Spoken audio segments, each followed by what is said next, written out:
Je m'appelle Hugo Lucas, j'ai 30 ans et je suis cofondateur de la société Revco. Notre projet, c'est de capter le CO2 dans les fumées des industriels pour ensuite le revaloriser. C'est ce qu'on appelle une technologie cryogénique.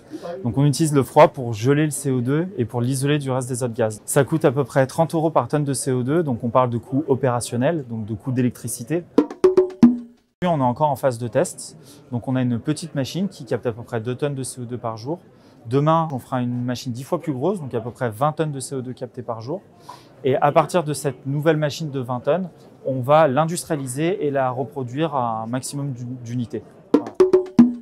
La captation de CO2 est primordiale pour l'industrie cimentière parce qu'en fait, elle est obligée d'émettre du CO2. Pourquoi? Parce que dans le calcaire, donc dans ce qui est la matière première pour faire le ciment, il y a du CO2 et donc on est obligé d'en émettre. Et donc la captation de CO2 permettrait d'avoir une empreinte zéro carbone de ciment. Pour nous, le Cement Lab, c'est un tremplin parce que la cimenterie, c'est notre première cible, c'est notre première cible de marché. Et ensuite, ce genre d'événement en fait, permet de nous faire connaître et de porter notre solution. Parce qu'il faut savoir qu'aujourd'hui, on est une petite société, donc on est 5, on est plutôt axé sur de la R&D et non sur de la communication. Donc d'avoir cette opportunité-là de pouvoir se présenter, pouvoir rencontrer des gens, c'est très important pour nous, pour se faire connaître. My name is Travis Yonke, and I'm the Senior Director of Product Development with CarbonCure Technologies. Our innovations at CarbonCure Technologies are the beneficial reuse of CO2 in the concrete production process. We use CO2 to reduce the carbon footprint of concrete produced by reacting CO2 with the cement itself, either in the concrete batching process or with our new reclaimed water technology in the reclaimed water and concrete reclamation process. The CO2 creates a carbonate ion, and the cement creates a calcium ion, and when those two ions meet, they create a fine solid known as calcium carbonate. The solid itself will sit within the system. When injected into the batching process, it helps to add strength to the concrete product. When injected into the reclaimed water process, it creates that fine solid in the water, and then when the water is reused in concrete production, it does the same thing. It provides strength, a strength enhancement to that concrete product. We're able to reduce the amount of virgin cement that is used at a concrete plant by providing them the ability to recycle cement solids that would otherwise end up as a waste stream. And that would be the second thing we're doing, is reducing waste production at a concrete facility. Absolutely. For us, the Cement Lab is useful for many reasons, but most importantly for providing connections with industry agencies, industry partners to help us move our technology forward and help us understand the market in France particularly. Je m'appelle Nicolas Cruau, je suis le président de la société Néolith. On transforme les déchets non recyclables, donc tous les déchets ultimes qui devraient aller à l'enfouissement ou à l'incinération. Notamment le plus connu, c'est l'ordure ménagère, mais il y en a aussi tout un tas, notamment ce qu'on appelle les DIB de chantier dans la construction. Donc tous ces déchets-là, on les transforme en des granulats, comme celui-ci, qui permettent d'être réutilisés dans la construction pour faire des bétons et des routes. Alors, on a développé un procédé qu'on appelle la fossilisation du déchet, qui consiste en gros en 3 grandes étapes: à broyer tous les déchets en mélange jusqu'à en faire une fine matière, donc une farine entre 0 et 500 microns de taille de particules. Ensuite, cette matière, on va la lier avec un liant très particulier qui est notre secret de formulation chez Néolith. Ce liant, il va rendre inerte la matière et il va donner les bonnes propriétés mécaniques à la matière. Et ensuite, on va extruder cette matière pour obtenir des petits blocs qu'on appelle des granulats. On peut revaloriser en matière tous les déchets de la construction maintenant. Ce granulat, il a une vocation similaire à des granulats de carrière. Donc il peut être utilisé pour faire des bétons et des sous-couches routières. Dans un premier temps, on a été certifié pour être dans tous les bétons non structurels. Et on va aller chercher progressivement, d'ici la fin de l'année, des usages en technique routière et des usages en béton structurel. Vu qu'on promeut des granulats pour l'industrie du béton, c'est intéressant de discuter avec les acteurs du ciment qui sont quand même à la base de cette industrie et donc qui seront moi mes partenaires dans l'avenir. Rieb Jarbi, je suis COO et cofondatrice d'Altarod. Altarod est une entreprise innovante qui intervient dans le secteur de la construction et qui propose des solutions permettant aux acteurs de BTP et aux producteurs de déchets de tracer l'impact de leur flux matière. Alors, donc, il y a 3 niveaux. Le premier niveau, c'est la collecte de l'information elle-même. On combine des caméras donc, sur chantier qui détectent donc, à la volée les informations donc, sur le transport, des capteurs qu'on met sur la route qui permettent de peser à la volée la quantité de la matière transportée. Ces informations sont ensuite visualisées dans notre interface qui permet justement de remonter des alertes et de générer de reporting permettant de prendre la bonne décision au bon moment. Et donc là, c'est le 3e niveau de notre solution, c'est la prise de décision pour pouvoir activer des leviers sur l'optimisation de déchets, l'optimisation de ressources utilisées. Donc il faut savoir que le secteur de la construction est le plus gros producteur de déchets, tous secteurs confondus. Il génère plus de 30% de déchets, donc à l'échelle européenne.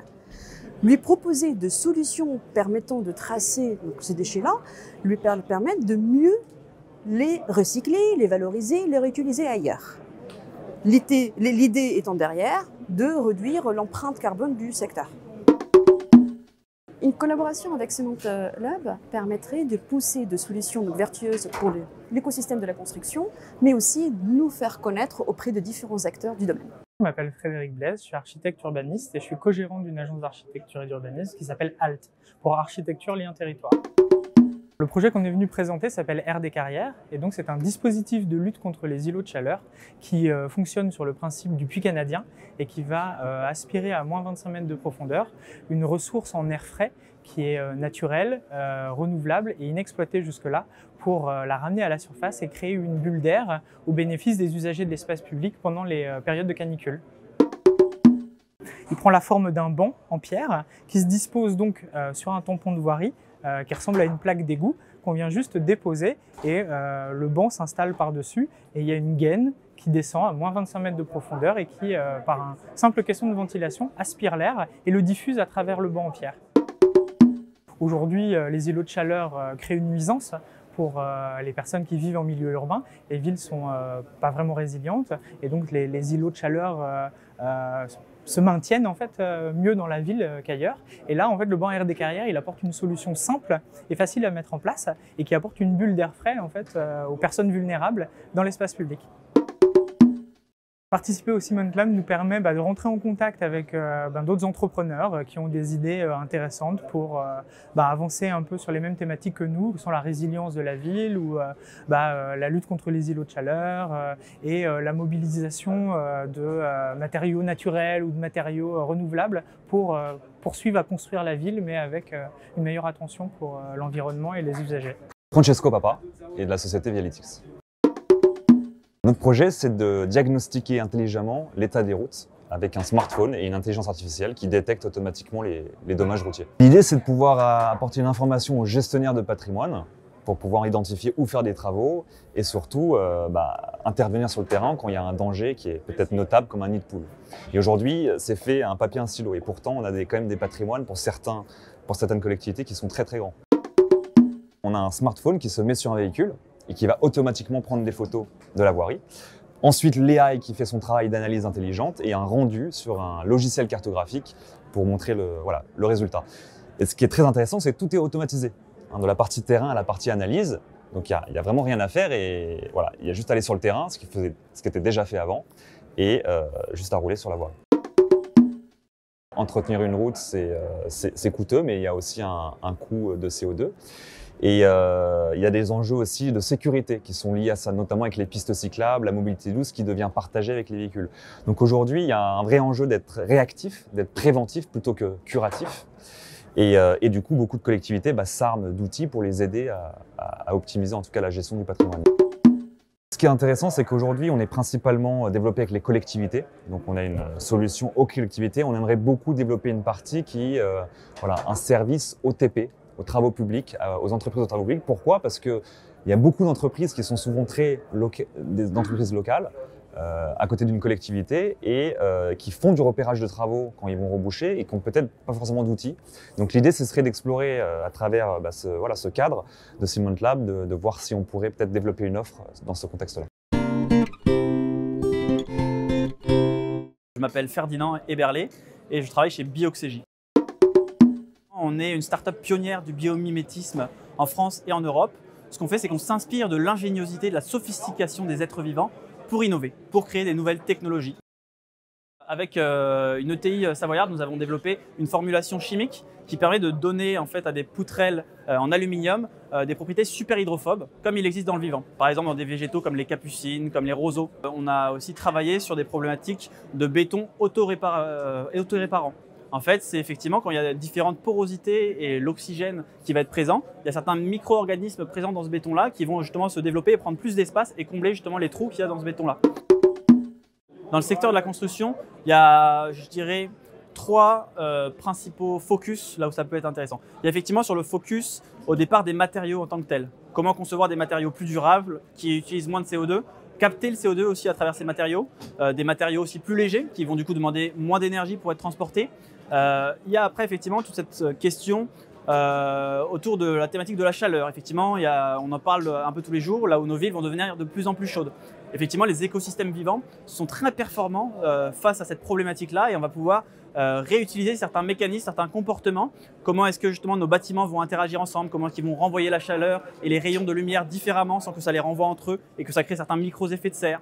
On va pouvoir travailler effectivement sur aussi de la thermorégulation passive des bâtiments sans devoir développer des systèmes de clim qui permettent justement de tempérer l'intérieur avec des ouvertures par exemple qui se font en fonction de l'hygrométrie, en fonction de la chaleur dans l'environnement et dehors, d'orifices au sein des bâtiments et qui vont pouvoir aérer les bâtiments par exemple. Pour nous, l'avantage de faire partie du Cement Lab, c'est justement de faire parler du biomimétisme et de montrer que ça peut être une vraie alternative très concrète au sein de vos équipes R&D de recherche pour développer des nouvelles technologies justement bio-inspirées, plus sobres, plus respectueuses de l'environnement. Je m'appelle Nathaniel Baumal et donc je suis le fondateur de la société Terra Innova. Terra Innova, l'innovation, c'est de pouvoir réutiliser les terres excavées du BTP, qui sont aujourd'hui gaspillées en majorité, au profit des sols et des écosystèmes agricoles. On caractérise les terres qui vont être amenées à être évacuées d'un chantier. On regarde quelle qualité ou quels défauts elles ont. En fonction de leur qualité ou de leurs défauts, on va pouvoir définir des solutions techniques de réutilisation chez les agriculteurs. Donc la réutilisation, c'est par exemple recréer du sol sur une parcelle qui est devenue inculte parce qu'elle est polluée ou qu'elle a été mal remblayée. Ou c'est aussi recréer des modelés paysagers, par exemple des haies sur talus qui vont permettre de mieux gérer les écoulements d'eau, le soleil, le vent. Et donc on va proposer ces solutions aux agriculteurs proches du chantier, ce qui permet de générer une économie pour le chantier qui nous a missionné et de valoriser au final ces terres plutôt que de les jeter dans un trou. La terre, c'est 70% des déchets du BTP. Aujourd'hui, il y a peu de solutions de valorisation, donc la plupart des grands acteurs en cherchent des solutions de valorisation, mais du BTP vers le BTP majoritairement. Nous, notre différenciation, c'est de regarder le côté agricole, et ça va générer non seulement une solution dans des endroits où il n'y en a pas du tout, mais ça peut générer aussi des économies qui peuvent parfois être des très grosses économies, puisqu'on arrive sur des chantiers de grande ampleur à réduire énormément le transport. Parfois, la terre, au lieu de l'emmener à 30 km, on l'emmène à 500 mètres. Le Cement Lab et toutes les organisations autour de la construction nous permettent d'accélérer. Pour moi, ce sont des catalyseurs qui permettent aussi aux petites entreprises comme nous de gagner en visibilité, de rapidement pouvoir se connecter aux grands acteurs type cimentiers, fabricants de lait hydraulique et autres. Je m'appelle Mathieu Segaud, je représente la société Artefact Innovation, je suis associé de cette structure et je m'occupe spécifiquement de la partie financière et le développement. Nous concevons et nous fabriquons des pylônes de téléphonie mobile qui sont habillés d'une structure en ce qu'on appelle en terre crue projetée, ce qui permet de donner à ce pylône la forme un petit peu que l'on veut et de lui donner un design un peu plus architectural, plus joli, qui s'intègre un peu mieux dans le paysage. On va d'ailleurs végétaliser certaines de nos structures, c'est-à-dire qu'on va y planter des plantes grimpantes au sol que l'on va faire monter le long de la structure jusqu'en dessous du niveau des antennes. Aujourd'hui, les chantiers parisiens apportent énormément de terre, d'excavation. On ne sait plus trop quoi en faire. Elle est des fois jetée un peu n'importe où, ou en tout cas elle est envoyée en décharge et ça coûte très cher et ça occupe beaucoup de place. Aujourd'hui, ce qu'on fait nous, c'est qu'on recycle effectivement cette terre en y rajoutant un petit peu de liant et en faisant en sorte que les riverains trouvent un pylône au-dessus de chez eux qui est quand même plus joli que ce que l'on voyait avant. D'ici quelques mois, je l'espère, en tout cas pour les structures qui s'occupent de ça, on devrait pouvoir construire des maisons en utilisant de la terre crue projetée. Donc, prendre de cette terre d'excavation et plutôt que de la stocker dans des coins qui ne servent à rien et qui polluent et qui coûtent cher, de monter des maisons avec. Pour nous, l'intérêt, c'est de l'exposition. C'est de parler de ce que l'on fait, de montrer nos solutions, d'écouter un peu ce qui se pratique aussi dans le métier, parce que l'entreprise que l'on vient de voir tout à l'heure utilisait également des terres d'excavation. Donc on se rend compte qu'il y a peut-être des synergies qui peuvent se faire, mais c'est surtout de la rencontre et de l'exposition vis-à-vis des gros acteurs du BTP.